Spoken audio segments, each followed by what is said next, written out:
آج اس دنیا میں زندگی گزارنے کے بہت سارے انداز ہیں. آج لوگوں کے گھر مختلف قسم کے ہیں. یہاں الگ الگ اسٹائل کے گھر ہوں گے. کوئی چھوٹا ہوگا, کوئی بڑا ہوگا, کوئی 1 کنال تو کوئی 2 کنال تو کوئی 4 کنال. اچھا فلاں بلاک میں آپ کا گھر ہے. اچھا جناب کوئی غریب ہے تو میں جناب بزنگ میں رہتا ہوں, تو میں فلاں علاقے میں رہتا ہوں, میرا چھوٹا سا گھر ہے, میں تو فلیٹ میں رہتا ہوں, کوئی کہے گا جھونپڑی میں رہتا ہوں. بہت سارے انداز ہیں رہنے کے, بڑے طرح کے گھر ہیں دنیا میں, مگر قبر تو 2 ہی طرح کی ہے. پاک صلی اللہ تعالی علیہ وسلم کا فرمان عالی شان ہے. میرے آقا فرماتے ہیں, حدیث پاک کا خلاصہ ہے کہ قبر 2 طرح کی ہوتی ہے. یا تو جنت کے باغوں میں سے ایک باغ ہوتی ہے, یا تو دوزخ کے گھڑوں میں سے ایک گھڑا.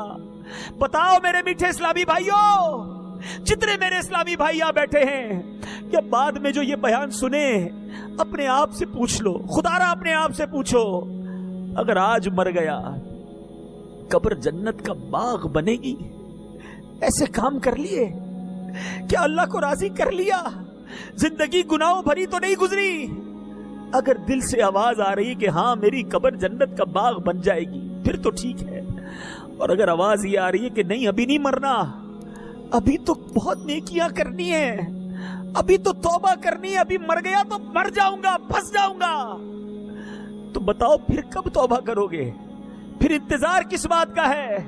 اے میرے میٹھے اسلامی بھائیوں, اچانک موت آتی ہے. آج میرے نوجوان بیٹھے ہیں, میرے بزرگ بیٹھے ہیں, میرے بچے چھوٹے بھائی بیٹھے ہیں. سوچو, کبھی یہ نہ سوچنا کہ موت بڑھاپے میں جا کر آئے گی.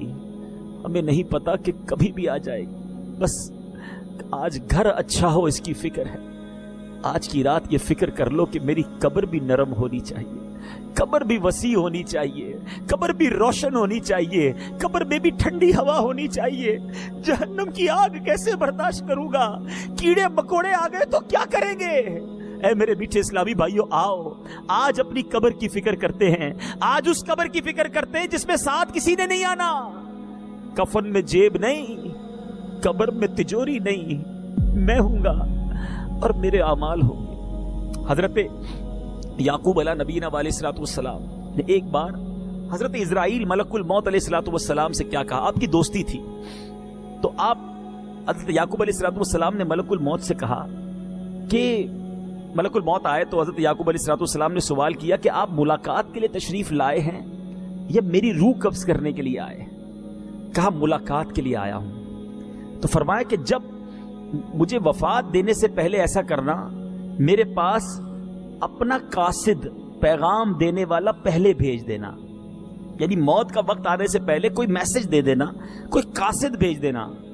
چنانچہ جب روح قبض کرنے کے لیے ملک الموت آئے تو آپ علیہ الصلوۃ والسلام نے ارشاد فرمایا کہ آپ نے میری وفات سے قبل قاصد بھیجنے کا کہا تھا. بات ہوئی تھی کہ آپ میری روح قبض کرنے سے پہلے کوئی پیغام دیں گے, کوئی انڈیکیشن دیں گے, کوئی قاصد بھیجیں گے. ملک الموت نے کیا کہا سنو, کہتے سیاہ یعنی کالے بالوں کے بعد سفید بال, جسمانی طاقت کے بعد کمزوری, اور سیدھی کمر کے بعد کمر کا جھکاؤ. اے یعقوب علیہ الصلوۃ والسلام, موت سے پہلے انسان کی طرف میرے یہی تو قاصد ہیں, یہی تو پیغام ہیں. آج کتنے میرے ایسے بھائی بیٹھے ہیں جن کے اب بال سفید ہونے لگ گئے. اچھا انسان جو ہے نا وہ اپنے آپ کو بوڑھا ماننے کے لیے بھی تیار نہیں ہوتا, کہتے ہیں نزلے سے سفید ہوئے ہیں. ارے آ گیا نا سفید بال, اب تیاری کر لو, اب یہ آ گیا موت کا پیغام. آنکھیں پہلے بڑا اچھا دیکھتی تھیں, اب آنکھوں میں کمزوری آنے لگی ہے, اب چشمے لگنے شروع ہو گئے ہیں, اب قریب سے پڑھنا مشکل ہو گیا, تھوڑا پیپر کو دور کرنا پڑتا ہے. یہ پیغام ہے, یہ قاصد ہے, یہ میسج ہے کہ اب چلنے کی باری ہے, اب جانے کی تیاری کر لو. کمر میں جھکاؤ, اعضاء میں کمزوری. میرے کتنے بھائی ایسے بیٹھے ہیں جو اب اپنی عمر, اگر ایوریج لائف بھی میں نے اور آپ نے جینا ہے نا, اول تو کل کا پتہ نہیں ہے, تو بھی آدھی سے زیادہ زندگی گزر گئی ہے. پھر کس بات کا انتظار ہے؟ آئیے اب چلنے کی, اب آخرت کی تیاری کرنی ہے. یہاں اس کا مطلب یہ نہیں کہ نوجوان یہ سوچے کہ جناب ابھی بال سفید ہوں گے, بوڑھا ہو جاؤں گا پھر تیاری کروں گا. نہیں, مفتی اعظم ہند مصطفیٰ رضا خان صاحب نوری سمجھاتے ہیں نا, ریاضت کے یہی دن ہیں, بڑھاپے میں کہاں ہمت, جو کچھ کرنا ہے اب کر لو. ابھی نوری جواں تم ہو، کیونکہ ہمیں نہیں پتا کہ بڑھاپا ملنا بھی ہے کہ نہیں، اور مل بھی گیا تو پوچھو بوڑھوں سے۔ آج روزے رکھنا چاہتے ہیں مگر اتنی بیماریاں ہیں کہ روزے رکھ نہیں پاتے، تراویح پڑھنا چاہتے ہیں مگر پیروں میں جان ہی نہیں کہ تراویح پڑھ سکے، آج دین کے کام کے لیے دل بھی چاہتا ہے مگر طرح طرح کی بیماریوں نے گھیر لیا۔ تو اے نوجوانوں، جن کو اللہ نے جوانی دی ہے، جن کے پاس صحت کی طاقت ہے، ارے اس صحت کو غنیمت جان کر آج عبادت کر لو، آج اللہ کی فرما برداری والے کام کر لو، تاکہ آخرت میں بھی، بلکہ بڑھاپے میں کیا فائدہ ہوگا۔ ایک بزرگ کے بارے میں آتا ہے، آپ کی عمر 100 سال سے زیادہ تھی، تو آپ کے سارے اعضاء جو تھے نا وہ فٹ تھے، آنکھیں بھی ٹھیک تھیں، دانت بھی صحیح تھے، ہاتھ پیر بھی سلامت۔